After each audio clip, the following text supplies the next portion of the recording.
नमस्ते सदा वत्सले मातृभूमे। English highway YouTube channel में आपका स्वागत है। इस वीडियो लेक्चर में हम डिस्कस करने वाले हैं वर्ब्स के बारे में। हम वर्ब्स के बारे में थोड़ा गहराई से जानेंगे कि वर्ब्स एक्चुअल में होते क्या हैं। साथ ही हम वर्ब्स के टोटल टाइप्स के भी बारे में जानेंगे, जैसे कि स्टेटिव एंड डायनेमिक वर्ब्स क्या हैं, ऑक्सिलरी एंड लेक्सिकल वर्ब्स क्या हैं, मॉडल्स क्या हैं, finite and non finite verbs क्या हैं, ट्रांजिटिव एंड इनट्रांजिटिव वर्ब्स क्या होते हैं और रेगुलर एंड इर्रेगुलर वर्ब्स क्या हैं। तो इन सभी चीज़ों का कॉन्सेप्ट आपका 100% क्लियर होने वाला है इस वीडियो लेक्चर को पूरा देखने के बाद। तो चलिए सबसे पहले हम लोग वर्ब के डेफिनेशन को देख लेते हैं। A verb is a word which shows an action, state or position, यानी कि क्रिया वह है जो किसी एक्शन यानी कि कार्य या किसी स्टेट यानी कि अवस्था या फिर किसी चीज़ के पोजीशन यानी कि अधिकार का बोध कराता हो। एग्जाम्पल के तौर पर विराट प्लेज क्रिकेट। इस सेंटेंस में प्लेज वर्ड जो है यह एक वर्ब है, क्योंकि इससे एक एक्शन यानी कि कार्य के होने का बोध हो रहा है। दूसरा example, I am a teacher, मैं एक शिक्षक हूँ। तो यहाँ पर एम वर्ड एक वर्ब है, क्योंकि इससे मेरे शिक्षक होने की अवस्था का बोध हो रहा है। तीसरा एग्जाम्पल, गोपी इज इल। यहाँ पर इज वर्ड जो है एक वर्ब है, क्योंकि इससे गोपी के बीमार होने की अवस्था का बोध हो रहा है। चौथा example, Ram has a car, Ram के पास एक कार है। तो यहाँ पर हैज़ वर्ड से चूंकि कार के पोजीशन का बोध हो रहा है कि वह कार राम की है, इसीलिए हैज़ वर्ड एक वर्ब है। वर्ब्स के बारे में हम लोगों ने जान लिया। अब चलिए हम लोग काइंड्स ऑफ वर्ब्स में चलते हैं। वर्ब्स को हम लोग दो तरह से कैटेगराइज कर सकते हैं। कैटेगरी 1 के अंतर्गत हम लोग स्टेटिव एंड डायनेमिक वर्ब्स को रखते हैं और कैटेगरी 2 के अंतर्गत हम लोग मेन एंड हेल्पिंग वर्ब्स को रखते हैं। कैटेगरी 1 को देख लेते हैं। The verb which shows a state or position is called a stative verb and the verb which shows a physical action is called a dynamic or action verb. यानी कि वैसे वर्ब जिससे किसी चीज के स्टेट या फिर पोजीशन यानी कि अवस्था या फिर अधिकार का बोध हो, उन्हें हम लोग स्टेटिव वर्ब के अंतर्गत रखते हैं। और वैसे वर्ब्स जिससे किसी चीज के फिजिकल एक्शन का बोध होता हो, उसे हम लोग डायनेमिक या फिर एक्शन वर्ब के अंतर्गत रखते हैं। एग्जाम्पल के तौर पर आई एम अ टीचर। इस सेंटेंस में एम वर्ब जो है एक स्टेटिव वर्ब है, क्योंकि इससे एक स्टेट का बोध हो रहा है, एक अवस्था का बोध हो रहा है।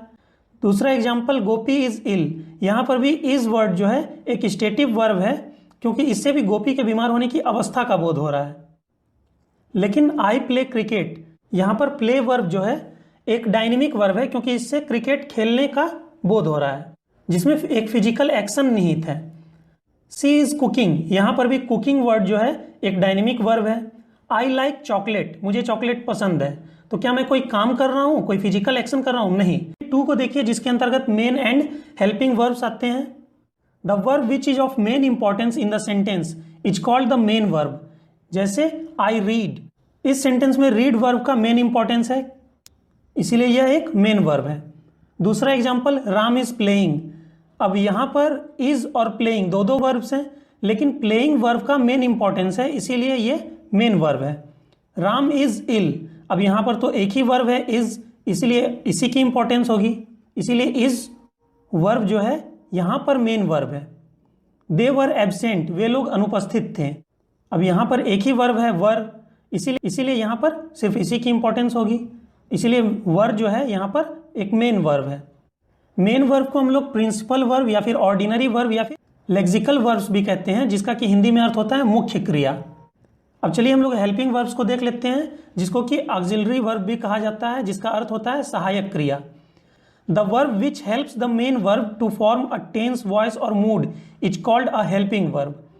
यानी कि वैसे वर्ब जो कि किसी सेंटेंस में टेंस, वॉइस या फिर मूड फॉर्म करने के लिए मेन वर्ब की हेल्प करते हो, उसे हम लोग ऑक्सिलरी वर्ब या फिर हेल्पिंग वर्ब कहते हैं। जैसे I am reading, I was reading, I or will read.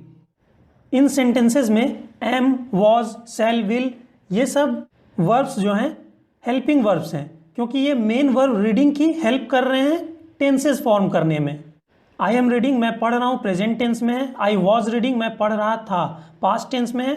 और आई शैल या विल रीड, मैं पढ़ूंगा, ये फ्यूचर टेंस की बात है। अब ये वॉइस फॉर्म करने में भी मेन वर्ब की हेल्प कर सकते हैं। जैसे राम इट्स अ मैंगो, इसको अगर हम लोग पैसिव वॉइस में चेंज करें तो हमारा सेंटेंस बन जाएगा a mango is eaten by Ram. अब ये मूड फॉर्म करने में भी मेन वर्ब की हेल्प कर सकते हैं, जैसे कि इट मे रेन टुडे, आज बारिश हो सकती है। अब आई एम नॉट 100% श्योर कि आज बारिश होगी, ऐसा लग रहा है, ऐसा मूड हो रहा है कि बारिश होगी। उसी तरह दे शुड गो, उन्हें जाना चाहिए, तो ये मेरा मूड कह रहा है कि उन्हें अब जाना चाहिए, इसीलिए मे और शुड ये सब मूड दिखाने के काम में आ रहे हैं और ये मेन वर्ब रेन और गो की हेल्प कर रहे हैं मूड फॉर्म करने में। तो इस तरह के एक्सिलरी वर्ब को हम लोग मॉडल्स कहते हैं। अब एक्सिलरी या हेल्पिंग वर्ब्स की कुल संख्या 28 है, जिनमें से पहले 15 प्राइमरी एक्सिलरीज कहलाते हैं और अगले 13 मॉडल एक्सिलरीज या फिर मॉडल्स कहलाते हैं।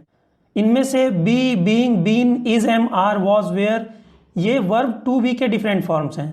हैव, हैज, हैड, हैविंग ये सब वर्ब टू हैव के डिफरेंट फॉर्म्स हैं और डू, डज, डिड ये सब वर्ब टू डू के डिफरेंट फॉर्म्स हैं। मॉडल एक्सिलरीज या फिर मॉडल्स के अंतर्गत shall, will, can, may, should, would, could, might, must, ought to, use to, dare और नीड आते हैं। चूंकि ये किसी वर्ब के मूड बताने के काम में आते हैं, इसलिए इनको मॉडल्स कहा जाता है।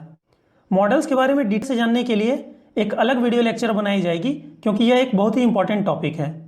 अब यहाँ पर 3 बातें आपको ध्यान रखनी है। नोट 1, यदि किसी वाक्य में एक ही वर्ब है तो वह मेन वर्ब कहलाएगा। जैसे आई एम अ टीचर, इस सेंटेंस में एक ही वर्ब है एम, तो यह एक्सिलरी वर्ब नहीं बल्कि मेन वर्ब है।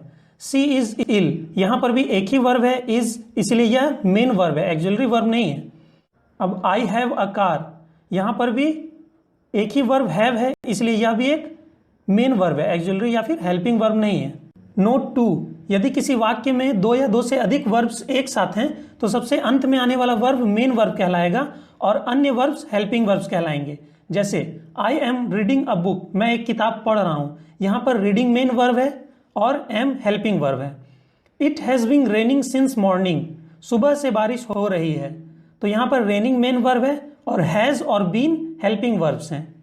नोट 3, मॉडल्स का प्रयोग सिर्फ हेल्पिंग वर्ब्स के ही रूप में किया जा सकता है, मेन वर्ब्स के रूप में नहीं किया जा सकता। अब ऐसा क्यों होता है, इसके बारे में मॉडल्स के वीडियो लेक्चर में आपको डिटेल से समझाया जाएगा। चलिए, एक्सिलरीज के दोनों टाइप्स को हम लोगों ने देख लिया, अब हम लोग मेन वर्ब्स के सारे टाइप्स को देखते हैं। मेन वर्ब को हम लोग 3 तरह से कैटेगराइज कर सकते हैं। कैटेगरी 1 के अंतर्गत finite and non finite verbs आते हैं, कैटेगरी 2 के अंतर्गत ट्रांजिटिव एंड इनट्रांजिटिव वर्ब्स आते हैं और कैटेगरी 3 के अंतर्गत रेगुलर एंड इरेगुलर वर्ब्स आते हैं। सबसे पहले कैटेगरी 1 को देखिए। The verb which change its form according to the subject and the tense of the sentence is called a finite verb.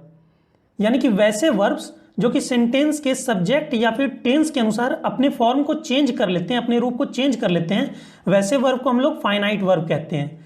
Example के तौर पर I play cricket, he plays cricket, he played cricket. अब यहाँ पे first और second sentence में आप ध्यान दीजिएगा तो यहाँ पर आप पाइएगा कि सब्जेक्ट चेंज हो जाने के कारण वर्ब का भी फॉर्म चेंज हो गया है। जैसे सब्जेक्ट आई से ही हो गया है तो वर्ब भी प्ले से प्लेज हो गया है। और अगर सेकेंड और थर्ड सेंटेंसेस पर आप ध्यान दीजिएगा तो आप पाइएगा कि सब्जेक्ट तो वही है लेकिन टेंस चेंज हो जाने के कारण वर्ब का फॉर्म चेंज हो गया है, प्लेज से प्लेड बन गया है। तो इस तरह के वर्ब को हम लोग फाइनाइट वर्ब कहते हैं। अब नॉन फाइनाइट वर्ब्स को समझिए। The verb which is not affected by the subject or tense of the sentence is called a non finite verb. जैसे I want to play, he wants to play, he wanted to play. यहां पे आप देख सकते हैं कि तीनों sentences में चाहे सब्जेक्ट चेंज हो जाए या फिर टेंस चेंज हो जाए, वर्ब टू प्ले नहीं बदल रहा है। हालांकि वर्ब वांट बदलते जा रहा है, तो वांट वर्ब यहां पर एक फाइनाइट वर्ब है, लेकिन वर्ब टू प्ले एक नॉन फाइनाइट वर्ब है। और इस तरह के नॉन फाइनाइट वर्ब को हम लोग इन्फिनेटिव कहते हैं। इन्फिनेटिव का मतलब होता है सामान्य या साधारण, और यह वर्ब की बेम होती है। अब दूसरे तरह के एग्जाम्पल को देखिए। Walking is an exercise, playing is good for health. यहां पर आप लोग ध्यान दीजिए कि वॉकिंग और प्लेइंग जो वर्ब्स हैं इनका प्रयोग हम लोगों ने नाउन की तरह किया है। तो जब आईएनजी वर्ब नाउन की तरह कार्य करते हैं तो इनको हम लोग जेरंड कहते हैं और ये भी नॉन फाइनाइट वर्ब के अंतर्गत आते हैं। जेरंड का हिंदी में अर्थ होता है क्रियावाचक संज्ञा, यानी कि वैसी क्रिया जो कि संज्ञा की तरह कार्य करती हो। अब एक और तरह के एग्जाम्पल को देखिए जिनको कि हम लोग पार्टिसिपल कहते हैं। I am playing, he was playing. यहाँ पर भी टेंसेज या सब्जेक्ट के बदलने से प्लेइंग वर्ब में कोई भी फर्क नहीं पड़ रहा है। तो इस तरह के आईएनजी फॉर्म वाले वर्ब को हम लोग प्रेजेंट पार्टिसिपल कहते हैं। अब एक और तरह के पार्टिसिपल को देखिए, there is a broken table in this room, there was a broken table in this room. इन दोनों सेंटेंसेस में भी आप देख सकते हैं टेंसेस चेंज हो गए हैं, लेकिन ब्रोकन जो वर्ब है वह सेम ही है। तो इस तरह के नॉन फाइनाइट वर्ब को हम लोग पास्ट पार्टिसिपल कहते हैं, और ये भी पार्टिसिपल के ही अंतर्गत आता है। को देखिए जिसके अंतर्गत ट्रांजिटिव एंड इनट्रांजिटिव वर्ब्स आते हैं। The verb used with an object is called a transitive verb, यानी कि जिस क्रिया के बाद कर्म यानी कि ऑब्जेक्ट का प्रयोग हुआ हो उस क्रिया को हम लोग ट्रांजिटिव वर्ब कहते हैं। ट्रांजिटिव वर्ब को हिंदी में हम लोग सकर्मक क्रिया कहते हैं, यानी कि वैसी क्रिया जिसके साथ कर्म का प्रयोग हुआ हो।